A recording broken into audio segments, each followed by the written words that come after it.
What else can you say other than Alex Palou and the perfect tens? Yes, they're not quite perfect. Their worst result of the year was a second at Long Beach. But after today's race, it is just, if it wasn't clear already, which I think it was absolutely abundantly clear, undeniably clear, in fact, that Alex Palou has something that the rest of the field does not. This day solidified Alex Palou and the number 10 DHL team from Chip Ganassi Racing as on a completely other planet from the rest of the IndyCar field. This is an extremely historic run, and I get it. I understand completely the people who are not happy with this, because there was a great crowd here at the Indy GP today. There's no doubt about it. And they were very pro Graham Rahal. Actually, they were probably very pro anybody who wasn't named Alex Palou. It wasn't that they were necessarily rooting against Alex Palou, but people really wanted to see a new winner. We totally understand that. We get that. But when I've said this before, if you're going to be boring, be historically boring. And this run, I told a couple of members of the Ganassi team, because there was a point right before Palou took the lead, I decided I'm going to wander down to Palou's pit. I feel like something's about to happen. And it did.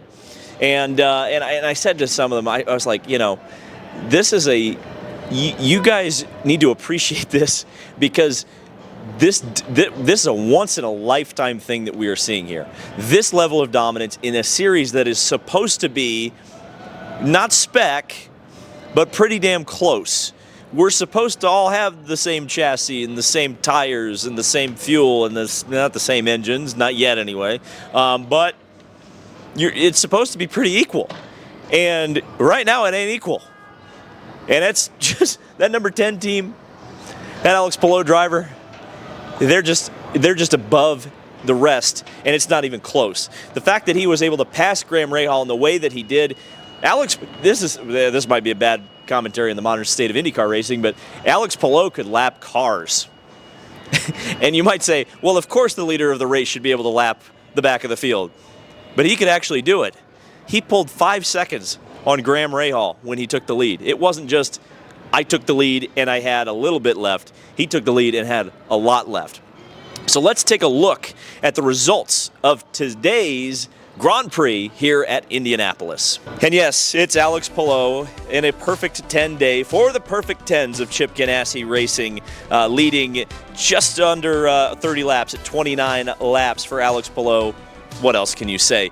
Pato O'Ward brings up the rest of the field. First in class for Pato O'Ward. I almost said brings up the rear.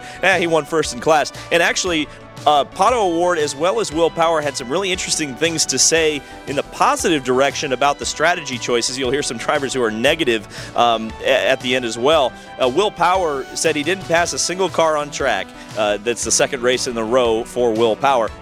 Scott McLaughlin looked at times like he would be the challenger to Alex Palou's dominance, but ultimately it was fourth place for the Thirsty Three. Scott Dixon, top 5. A great result for Scott Dixon, and once again another deep starting position. He started 16th, ended up finishing 5th. You will hear from Scott Dixon later, but it's not a Scott Dixon that's particularly happy with the rules as they are. Graham Rahal led the most laps, 49 laps, and you'll hear from him later as well. But it was not to be today for the Rahal team, not even a podium finish after a snafu in the pits. Marcus Armstrong, a quiet but strong 7th place for Meyer Shank Racing. Kyle freaking Kirkwood from 21st on the grid to 8th.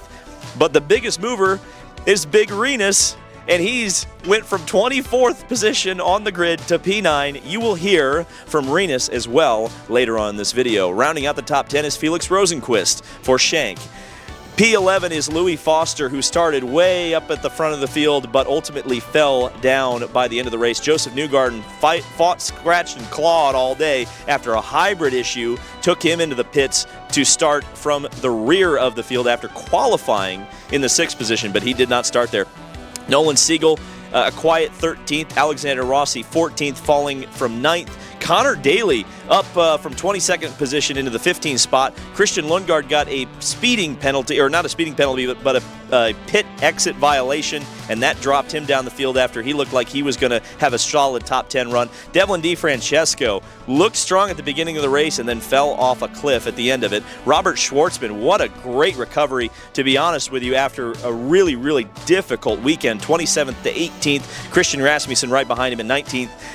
Santino Ferrucci told me he had a tough day, and he had an engine expire in the morning warm-up. That didn't help him very much. Stingray Robb was elbows out all day in 21st. Callum Ilott, the first car, 1 lap behind the race after some damage to the rear of his car. David Malukas was the first caution in race conditions since the first lap of St. Pete, and the reason for his exit of the race, according to Chevy, was the overheating of the electronics in that machine. Jacob Abel, a couple of laps behind the race. Colton Herta retired his car early, as well as Jacob Abel. Marcus Ericsson appeared to have some sort of an issue. He wasn't very accurate about what it was, and so that makes me believe it was either engine or hybrid. And Kiffin Simpson, after qualifying in the top 10, didn't get a single lap. His car conked out before the green flag. So like I mentioned, Graham Rahal led a race-high 49 laps. At times looked like he was going to be dominant, or at least able to hold off Alex Palou. He was unable to do that, and he spoke to the media after the race. Yeah, I mean, they're so fast. It's not just a little, it's everywhere. And even on the straightaways, they just accelerate at a different pace. You know, when they're behind you, overtake to overtake, like Kirkwood or any of those guys really couldn't gain on me. Any Ganassi car behind me was like it's like they had, 10 extra pounds of boost. It's wild. We just got to keep working hard to figure out what the hell they're doing, because I can tell you from a driver's perspective, I had every driver come up and down pit lane telling me to take it to them today and try as best I could. And I tried to make them all proud, but it is so hard right now to hold those guys off. It's like I said, they're in a different level, and we got a lot of catching up to do. So obviously we had a big, big rule change. The mandation of 2 sets of primary and 2 sets of optional soft tires during this race, and there were mixed emotions from the drivers. The one who was perhaps the most negative about it was Scott Dixon. Here's what he had to say, as well as a comment about Alex Palou. Strategy-wise, I think would have been quite nice if IndyCar didn't get their nose kind of into that stuff. Which the two tire rule here with 2 blacks or two hards and 2 softs is kind of stupid. I don't know why they're getting involved in that stuff. So hopefully they keep out of that going into the future. So you'd like to see it change back to the old way? Just you got 2 compounds and you choose them twice, and then you get it kind of a free one on the last one. Well, you're just mandating the same strategy for everybody. I don't understand it. I've had nobody really explain to me why it's a positive thing.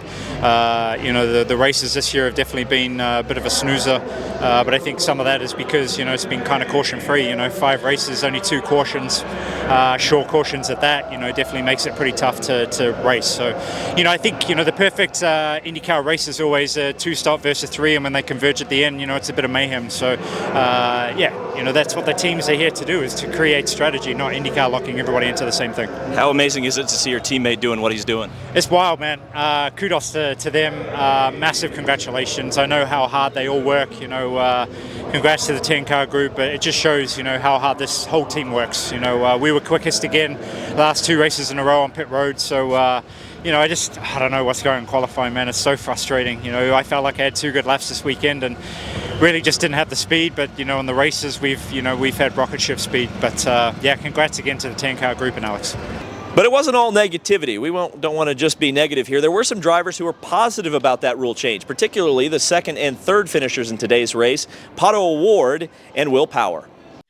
We went into it with a lot of unknowns. I think a lot of people are like, it's going to be a red race. Some guys said, oh, no, they're going to dig. And I think the black was a lot better than what we thought, or at least from our camp. So, I think here it obviously put some uncertainty in people's decisions, so to kind of see where how aggressive you wanted to be with it. But I really think in our street course compounds, if this race would have been in effect in St. Pete and Long Beach, and everything would have looked completely different. And I think that would have made even better racing, more passes, because now you're forced to do the greens. You don't get lucky with the first yellow falling down and you're like, oh, let me get off of them and just run a full black race. No, you still have to run another set.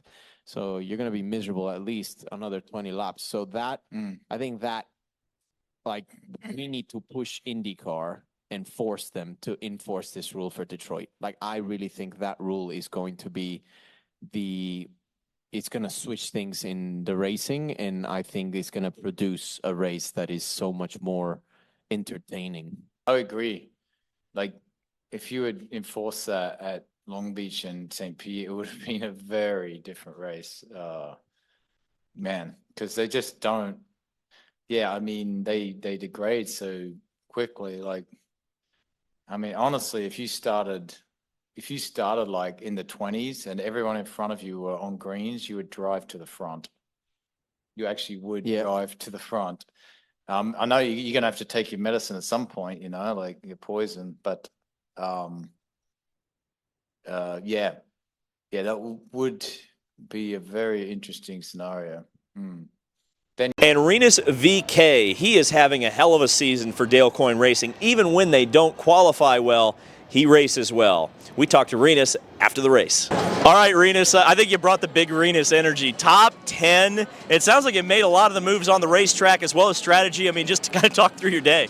Yeah, we had a good day. Of course, starting 24th, our pace was pretty bad yesterday in qualifying and in practice. So team stayed pretty late, till like 10:30 on the racetrack. Made a lot of changes on the car. Drove it this morning, and it was really awesome. So I was really excited for the race. We had a great strategy too. We had the goals pitting as early as possible, and that's what we did. And we jumped a lot of guys in pit lane there. We had great pit stops. So shout out to the 18 crew. And yeah, I mean, it was just a fun race. I could really attack with this car. Unfortunately, at the end, my rears were kind of gone from pushing so hard on the pit cycle. But no, from 24th to 9th is an awesome day. What was your opinion of the tire strategy change by the series after this race? I mean, it sounds like you were having fun, and a lot of the other drivers weren't. So, kind of, what is your evaluation after one race with this experiment? Well, Dixon can't do Dixon stuff. So he was the one who was mad about it. Palou's still doing Palou stuff, unfortunately. So we got to do something else. Maybe we can just give him 4 sets of blacks, and we'll do other stuff. But no, I mean, it is what it is. We looked at it. We made a strategy based on a new rule, and we maximized what we had. So yeah, honestly, it didn't really change our day. We just, you know, we maximized everything we had with the new rule. So here's some thoughts on the race. I mean, we've heard from so many drivers. We've thought about this. We kind of anticipated what this was going to be. I mean, I thought it was a fairly compelling race, to be honest with you. And I don't really think you needed that yellow. Yes, Alex Palou was more than likely going to win with or without it. But I thought the battling in the front of the field wasn't all that bad. I think the jury's still out on the tires. It's interesting. I think that right now the natural terrain road courses are the biggest problem with IndyCar right now. You heard Pato O'Ward and Will Power kind of mentioning, hey, this is a rule change that would really work well on street courses, and it sounds like it'll really spice those up.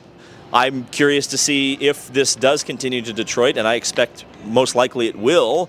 What will that look like? Like I said, Alex Palou on an absolutely amazing run, something that I know I haven't seen in my lifetime. I know Alex Zanardi had an incredible season in '98. Scott Dixon had an incredible season in 2020. Dan Weldon in 2005. But this is another level. And as Will Power said in the press conference, you know, if he wins the Indianapolis 500, that we're putting him in very, very high air, very, very rare air. Speaking of rare air and speaking of dominance, we're bringing back a very popular segment to our month of May coverage. And this year it has a sponsor. It's presented by gutswear.com, and it's the story of Jim Clark and his 1965 season. Dominant in Formula One, dominant overseas, and dominant here at the Indianapolis Motor Speedway. 2025 marks the 60th anniversary of the legendary Jim Clark's most magical season, 1965. One of, if not the most dominant single season in motorsports history, and the one that sealed his immortality. Clark's magical year began quite literally on January 1st, with a victory in the South African Grand Prix. It was then on to the Tasman Series in New Zealand, where Clark ripped off 4 wins in a row and took a convincing championship win in his Lotus 32B. Political turmoil over the entry requirements for the Monaco Grand Prix meant that Clark would miss the second round of the Formula One Championship to compete in his 3rd Indianapolis 500 for Lotus. The gorgeous Colin Chapman-designed Lotus 38, powered by a 4-cam Ford V8, was untouchable on race day. Clark led 190 of the 200 laps and scored the first victory at Indianapolis for a car with an engine placed behind the driver. For what many other drivers would consider to be a lifetime achievement was simply another day at the office for the Scotsman. Clark and Lotus returned to the Formula One trail at Spa-Francorchamps in June. Clark would win a stunning 5 races in a row, essentially undefeated in Formula One competition for 9 full months, until his streak came to an end at the hands of Jackie Stewart at the Italian Grand Prix at Monza in September. With his incredible winning record, Clark cruised to the World Championship, becoming the first and to date only driver to win the World Championship and the Indianapolis 500 in the same year. Jim Clark's 1965 season is truly a unicorn, a blend of versatility, dominance, and era-defining success across multiple continents and disciplines. There's a reason so many still consider him to be the greatest of all time, even 60 years removed from his greatest achievements. And if you want to make a comparison, I don't think Jim Clark's a terrible comparison. We'd love to see Alex Palou be able to go global. Obviously, he did it at Le Mans and was very fast. It's kind of disappointing that he can't go to Le Mans this year, but maybe next year. The Grand Prix is over. We're going that direction starting Tuesday. Looking forward to it. As you guys know, we're going to have absolutely incredible coverage. We actually have a big sponsor signed for the practice coverage. We're looking forward to introducing them to you. I think it's going to be an absolutely awesome partnership that will continue through the month of May. Thank you guys so much for watching. None of this would be possible without you guys. I was able to watch the first half of the race with you guys on the viewing mounts. Met a lot of you throughout this weekend. Again, it is... This reminds me why I do it, weekends like this. Thank you guys so much for watching. Coverage of the 109th Indianapolis 500 begins starting on Monday.